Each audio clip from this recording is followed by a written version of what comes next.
Hello friends, இன்றைக்கி நம்ம குட்டி கதை ஸ்பாட்டில் ஒரு கதை சொல்ல வந்திருக்கேன். நம்மளோட வீடியோவை நிறைய பேர் பார்க்குறீங்க, சப்ஸ்கிரைப் பண்ணிவிட்டு வீடியோ பாருங்கள். இன்றைக்கி கதையோட டாபிக் ஏமாந்து போன திருடர்கள். தெனாலிராமன் ஓய்வு எடுத்துகிட்ருக்காரு. அப்போ அவங்க ஒய்ஃப் எங்கள் தோட்டத்தில் செடி கொடியெல்லாம் இருக்குது, மரங்களுக்கெல்லாம் நீங்கள் தண்ணி பாய்ச்சியே ரொம்ப நாள் ஆச்சு, நம்ம கிணத்துல இருக்க தண்ணி எடுத்து செடிக்கெல்லாம் ஊற்றுங்க அப்படின்னு சொல்லி அவங்க ஒய்ஃப் சொல்கிறாங்க. அவ்வளோதானே, ஊற்றிடலாம் அப்படின்னு சொல்லிட்டு மறுபடியும் அவர் தூங்க ஆரம்பிச்சிட்டாரு. அன்னைக்கு நைட்டு 2 திருடர்கள் தோட்டத்து வீட்டுக்கு வராங்க. அப்போ தெனாலிராமன் தூங்காமல் அந்த என்னடா சவுண்டுன்னு சொல்லி பார்த்துட்டாரு. திருடங்க வராத பார்த்துட்டு அவங்க ஒய்ஃப் கிட்ட சத்தமாக பேசுகிறாரு.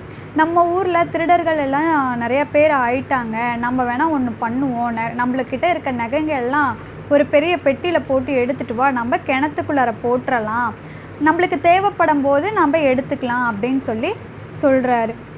அந்த திருடங்கள் காதில் அது விழுந்துருச்சு.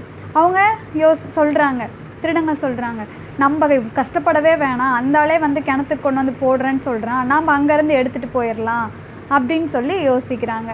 இவர் தெனாலிராமன் அந்த பெட்டி நிறைய நகைங்களை வைக்காமல் கற்கள் எல்லாம் வைக்கிறாரு. கற்கள்லாம் வச்சு கொண்டு போய் கிணத்துல போட்டுறாரு.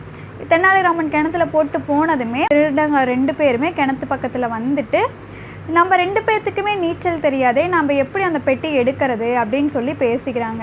பக்கத்துலேயே அந்த வாளியும் கயிறும் இருக்குது, நம்ம வேணால் ஒன்று பண்ணலாம், இந்த கயிறை வாளியில் போட்டு கட்டிட்டு தண்ணியை எடுத்து ஊற்றிட்டு அந்த பெட்டியை எடுத்துக்கலாம் அப்படின்னு சொல்லி யோசனை பண்ணிட்டு பண்ணுறாங்க.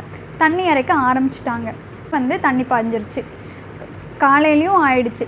தெனாலிராமன் கேட்டை திறந்துட்டு தோட்டத்து வீட்டை திறந்துட்டு வராரு. அதை பார்த்துட்டு திருடங்க 2 பேரும் ஓடுறாங்க. தெனாலிராமன், இருங்க நீங்கள் ஓடாதீங்க, நில்லுங்க அப்படின்னு சொல்லி சொல்கிறாரு திருடங்களை பார்த்து. நீங்கள் என்னோடய தோட்டத்துக்கு தண்ணி பாய்ச்சினதுக்கு ரொம்ப நன்றி, உங்களுக்கு நான் ஒரு கிஃப்ட்டு தரேன் அப்படின்னு சொல்லிட்டு அந்த கிணத்துக்குள்ளார இறங்கி அந்த பெட்டியை எடுத்துகிட்டு அவங்கக்கிட்ட கொடுக்குறாங்க. அவங்களும் அந்த ஆசையாக அந்த பெட்டியை திறந்து பார்க்கும்போது வெறும் கற்களாகவே இருக்குது. இவங்க ஐயையோ ஏமாந்து போயிட்டோமே அப்படின்னு சொல்லிட்டு அந்த இடத்த விட்டு போயிடுறாங்க.